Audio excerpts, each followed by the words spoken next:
I just wanted to jump into a conversation that's going on YouTube, which I think is fantastic.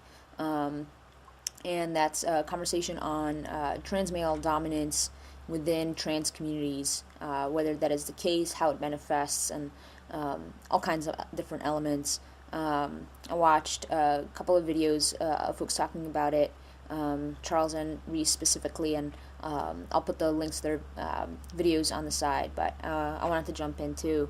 First of all, I guess I wanted to say thanks for having this conversation. I think it's one that is very, very much needed within the trans community. We need to definitely discuss the varying degrees of hierarchies and ways that we perpetuate different systems within our community, and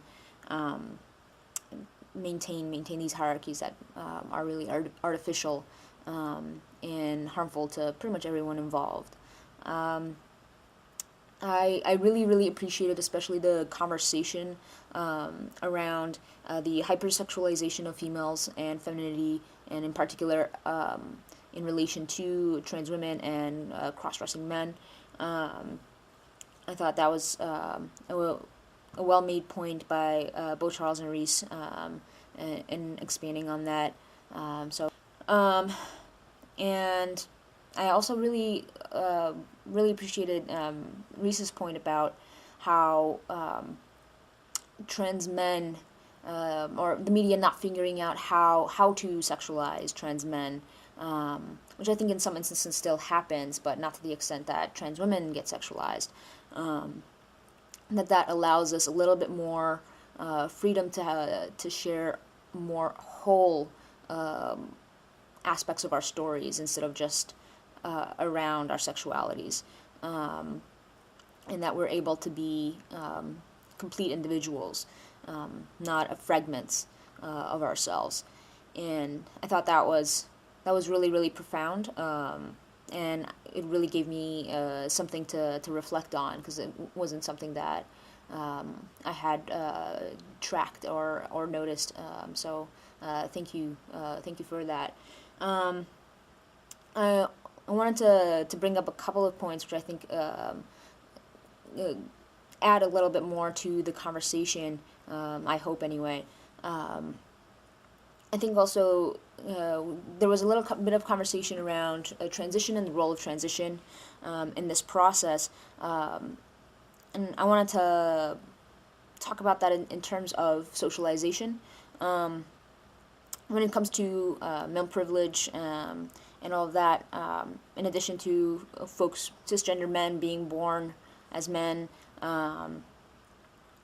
learning about male privilege, being given this unearned privilege, and learning dominance.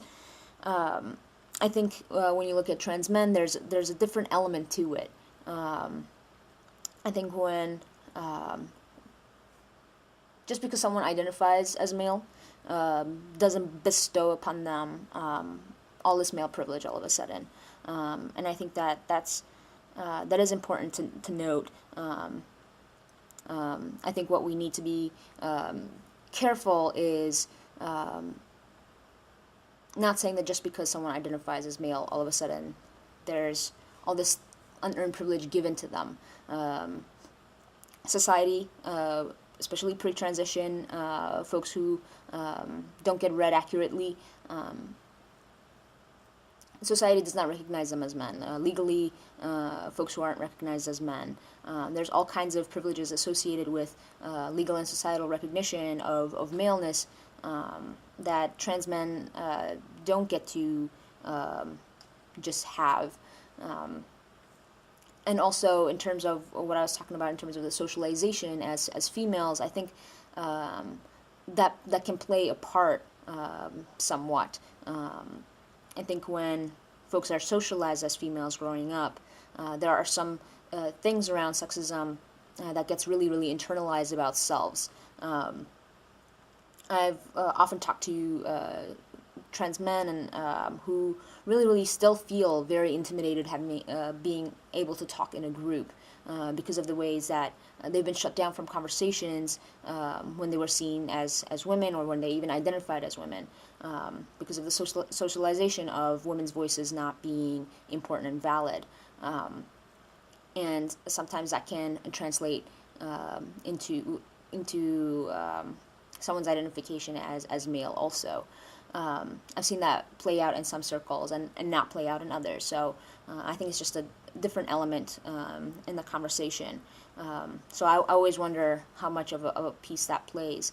I think also as folks do start acquiring access to transition, if that is a path that they wish to follow, and have access to it financially and legally and all of that stuff, male socialization starts happening as folks start to transition, or they start to get read more accurately, and that is really, really important to note, because I think that things start to shift. So there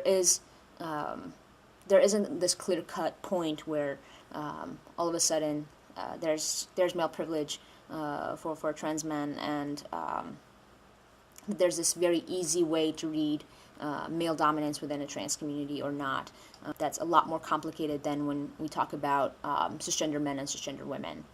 I think that piece also brings in a class, because obviously class really dictates your access to these resources, both legally and financially.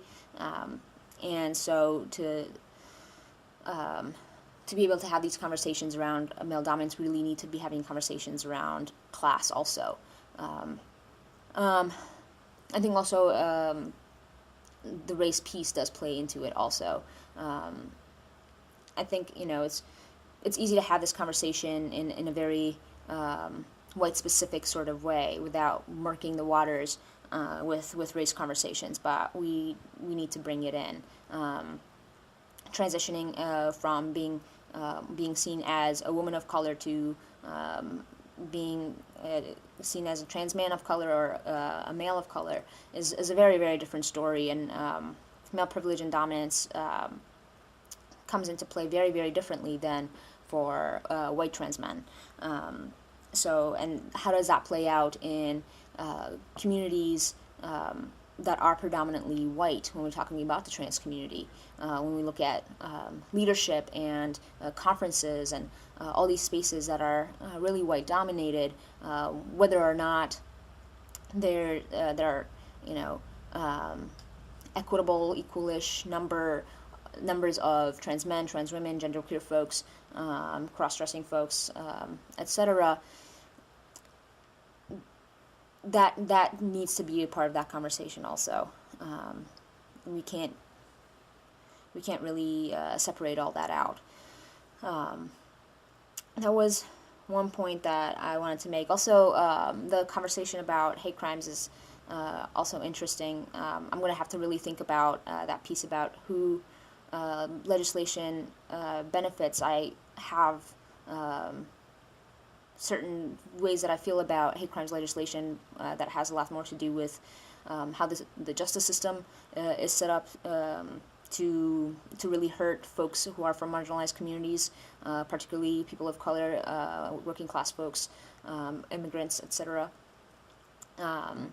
So there's a lot there around hate crimes legislation, but in terms of who would it benefit, I'm not sure if it is accurate to say it would benefit trans men more, considering that the vast majority of hate crimes victims tend to be trans women and trans women of color.